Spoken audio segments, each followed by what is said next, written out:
Class success journey in mat. तो आज हम पढ़ेंगे हिस्ट्री। हिस्ट्री में क्या पढ़ेंगे? तो वर्ल्ड वार, जिसको हम लोग ग्लोबल वार या ग्रेट वार के नाम से जानते हैं। कब से कब बात करें, ये युद्ध कब से कब तक हुआ? तो 28 जुलाई 1914 से 11 नवंबर 1918 तक ये युद्ध हुआ। अब बात कर ले कि किन दो ग्रुपों के बीच में ये युद्ध हुआ। तो एक था अलाइड पावर, जिसमें Britain, France, Russia, USA, Italy and Japan ये कंट्री थे। दूसरा सेंट्रल पावर। सेंट्रल पावर में जर्मनी, ऑस्ट्रिया हंगरी एम्पायर और ऑटमन एम्पायर ये कंट्री था। अब इन्हीं दो ग्रुपों के बीच में ये वर्ल्ड वार 1 हमारा हुआ था। अब उस समय गुप्त रूप से कुछ देशों के बीच में संधियां हुई थी। वो संधियां क्या क्या है? 1839 में एक संधि हुआ था ब्रिटेन और बेल्जियम के बीच में। 1882 में triple alliance Germany, Austria Hungary empire, Italy के बीच में ये संधि हुआ था। 1904 में एंटेंट कोर्डियल ये ब्रिटेन और फ्रांस के बीच में हुआ था। और 1907 में ट्रिपल एंटेंट जो कि ब्रिटेन, फ्रांस और रसिया के बीच में हुआ था। बात कर ले किन कारणों से ये युद्ध हुआ। तो पहला कारण था अलायंस, संधि, जो अलग अलग देशों में अलग अलग समय पे ये गुप्त रूप से संधि हुआ, जो कि हम पढ़ चुके हैं। बात करें इसके बाद मिलिट्रिज्म के, तो मिलिट्रिज्म जो है उस वक्त जब ये युद्ध हुआ था तो उस वक्त सभी देश ये चाहते थे कि हमारे देश का मिलिट्री शासन बहुत अच्छा हो। इसके वजह से ये मिलिट्रिज्म वो अपने देश के द्वारा अलग अलग क्षेत्रों में मिलिट्री का प्रशिक्षण भी करना शुरू कर दिए थे। और अलग अलग देशों में, खासकर अफ्रीका जैसे देशों में, जो कि उस वक्त बहुत ही बड़ा हुआ करता था, उस वक्त अपना कॉलोनीज भी बना लिए थे। इसके बाद है बात करें इंपीरियलिज्म की, तो इंपीरियलिज्म मीन्स ये होता है राज्य विस्तार। तो सभी देश चाहता था कि हम बलशाली से बलशाली बने और हमारा राज्य विस्तार हो। इसके बाद इस चौथा कारण था डेथ ऑफ आर्किड्यूक फ्रांज फर्डिनेंड। तो ये बोस्निया का राजकुमार था, साराजेवो शहर से था ये, साराजेवो।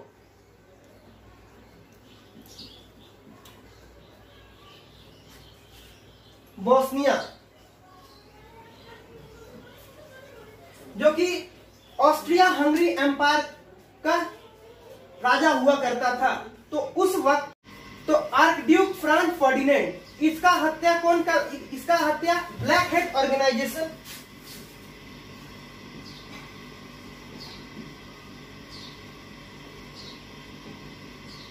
ऑर्गेनाइजेशन करवाया, गोली मार करके इनका हत्या करवा दिया। इस वजह से ऑस्ट्रिया हंगरी एम्पायर का राजकुमार का मृत्यु हो जाने के बाद पूरा ऑस्ट्रिया हंगरी एम्पायर इसका जिम्मेदारी सर्बिया को दे दिया और सर्बिया को बोला कि सरेंडर करने के लिए। तो सर्बिया सरेंडर करने के बजाय अपना मदद मांगा, किससे? रसिया से मदद मांगा। रसिया मदद के लिए तैयार हो गया। कारण क्या था कि रसिया और सर्बिया दोनों में एक कॉमन पीपल रहते थे, जिसको बोला जाता था स्लाविक, इसलिए रसिया तैयार हो गया।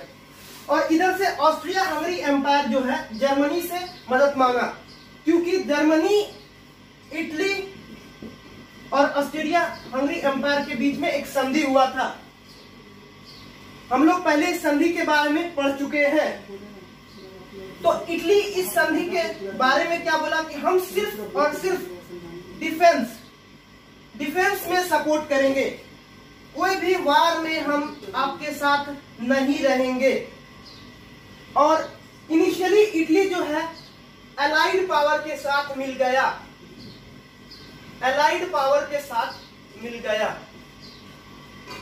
उधर से रसिया भी एक संधि साइन किया था। किसके साथ?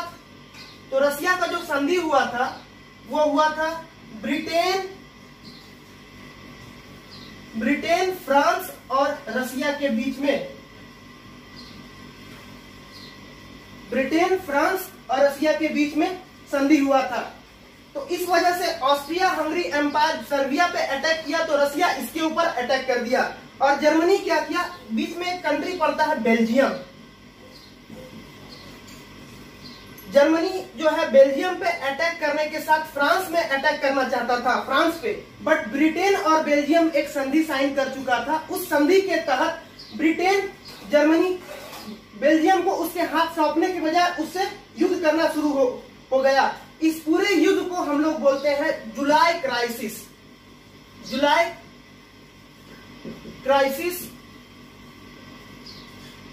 Crisis of 1914। इसके बाद बैटल ऑफ सोम।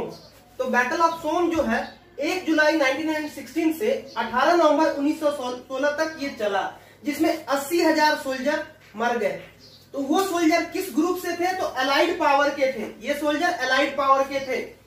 अब कुछ कॉलोनीज बना अफ्रीका में। वो कॉलोनीज किसका था, ब्रिटेन और फ्रांस का, क्योंकि एक और कंट्री के साथ इसका अलायंस साइन हुआ था जिसका नाम था जापान। तो जापान भी उसमें मदद किया उस कॉलोनीज को अफ्रीका में फॉर्म होने के लिए। अब इसके बाद क्या हुआ, युद्ध चला, और युद्ध जो चला वो उस समय युद्ध ट्रेंचेस में चलता था, ट्रेंचेस में। ये ट्रेंचेस होता क्या है, तो बिल्कुल एक नाले के शेप का होता है, जिसमें जितने भी सोल्जर हमारे होते हैं वो लोग अंदर रहते हैं, और उसी के द्वारा उसी के नाले के द्वारा वो लोग आगे बढ़ते हैं और युद्ध करते हैं। अब नवल वार, तो नवल वार 1917 में हुआ। ये किस देश के बीच में हुआ, तो जर्मनी और ब्रिटेन के बीच में। जर्मनी अपना एक स्पेशल पनडुब्बी बनाया जिसका नाम रखा हुआ यू बोट, और उस यू बोट से जो कि एक सबमरीन था, वो ब्रिटेन पे हमला करना शुरू कर दिया। और उस वक्त वो ब्रिटेन पे ही नहीं हमला करता था, जितना भी जहाज यूरोप के, ये अमेरिका से यूरोप जाता था, सभी पे वो हमला करता था। एक बार की बात है, उस समय जब 1917 में ही एक क्रूज जा रहा था, और उस क्रूज पे 1200 से ज्यादा यात्री बैठे हुए थे, और उस क्रूज पे ये जर्मनी हमला कर दिया। वो क्रूज था कहां से, तो अमेरिका से था। तो इस घटना के बाद क्रूज पे बहुत सारे अमेरिकन वासी थे जो कि मर गए, जिसके मरने के बाद अमेरिका इस वार में एंटर किया। एंटर ऑफ अमेरिका इन वार।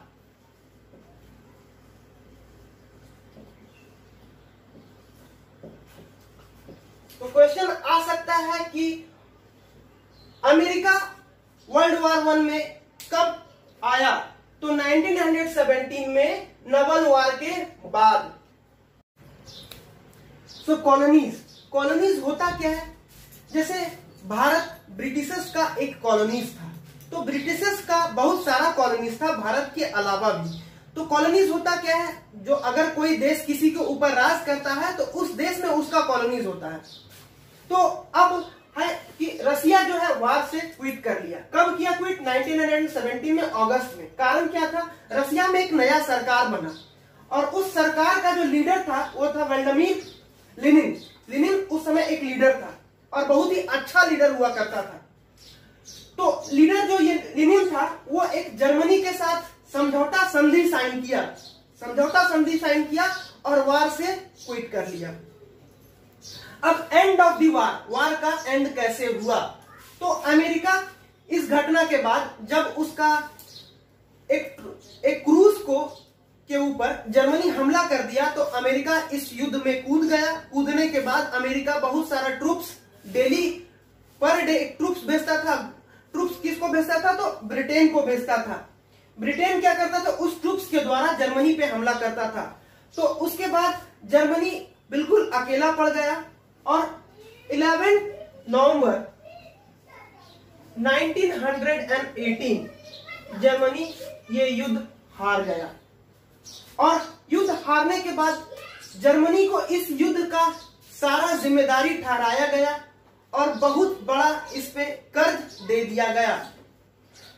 तो कर्ज दे दिया गया, जिसको जर्मनी हाल में ही 2010 में इस कर्ज को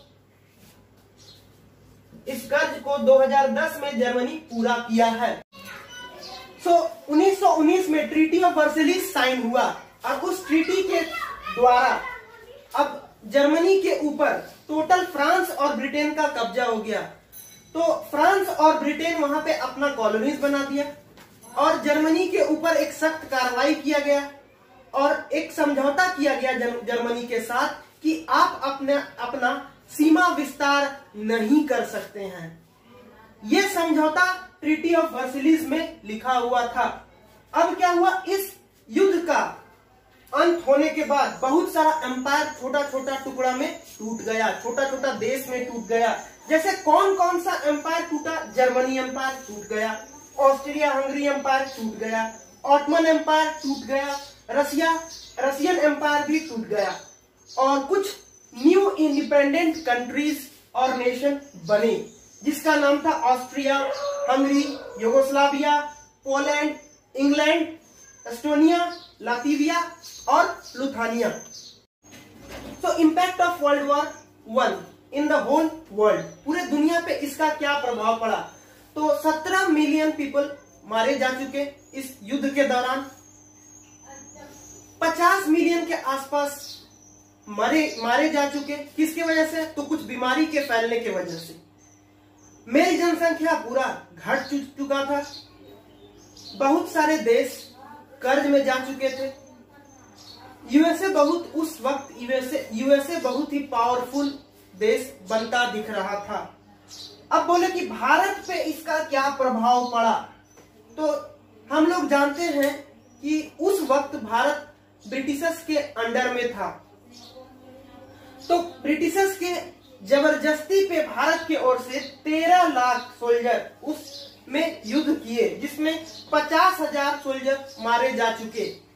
इसी याद में आज हम अपने इंडिया गेट मेमोरियल में उनको याद करते हैं।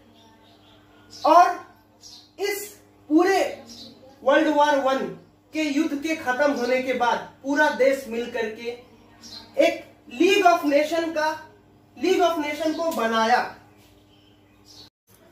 अब लीग ऑफ नेशन 1921 में ये लीग ऑफ नेशन बना और ये लीग ऑफ नेशन बनने के पीछे का कारण ये था कि दोबारा इस तरह का युद्ध का हालात कभी ना हो, क्योंकि युद्ध किसी चीज का सॉल्यूशन नहीं होता है। युद्ध में हमेशा सभी देशों को नुकसान का सामना करना पड़ता है, इसीलिए लीग ऑफ नेशन बनाया गया। बट ये लीग ऑफ नेशन फेल कर गया। ये लीग ऑफ नेशन क्यों फेल किया और कैसे फेल किया, ये सेकेंड वर्ल्ड वॉर में हम पढ़ेंगे।